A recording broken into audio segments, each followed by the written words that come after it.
بسم اللہ حامدن و مسلین و مسلمہ۔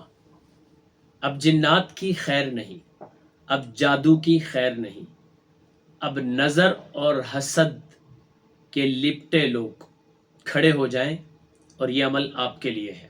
اگر ویڈیو آپ سماعت فرما رہے ہیں تو آپ صحیح جگہ پہ پہنچے ہیں۔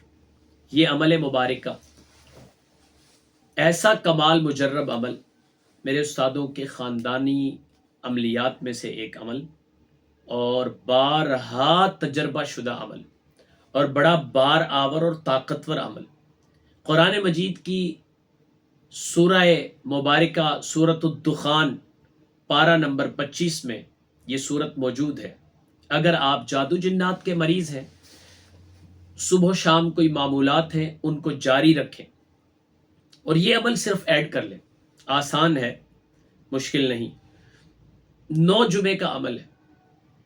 آپ سورہ دخان کو آپ گھر میں پاک صاف جگہ بیٹھ کر قبلہ رخ ہو کر سورہ دخان کو جمعہ کے دن 9 مرتبہ تلاوت کریں۔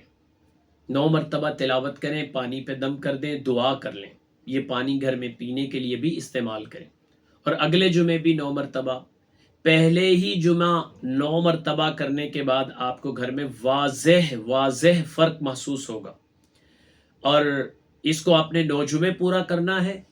اور اس کے بعد کبھی کوئی جمعہ ہفتے میں، مہینے میں 1 مرتبہ 9 مرتبہ کی تعداد پوری کرتے رہیں، تاکہ کوئی نئے طرق سے کوئی چیز حملہ نہ کر سکے۔ جادو، جنات، نظر، حسد، یہ میرے اساتذہ کی طرف سے گراں قدر ایک تحفہ اور ایک عطیہ ہے جو آپ کی خدمت میں پیش کیا گیا، اور آپ اس کو کیجئے اور جادو جنات سے نجات حاصل کیجئے۔ ادارہ مرکز روحانیات اور اس کے بانی، اس کے سرپرست، ان کے بزرگ اور اس سوچ کے پیچھے، اس خدمت کے مرکز کے پیچھے جتنے بھی لوگوں کی خدمات ہیں، ان سب کے لیے دعا کیجئے۔ والسلام۔ دعاؤں کی درخواست، آپ کا بھائی محمد زکریا جمال نقشبندی، ادارہ مرکز روحانیات، پاکستان۔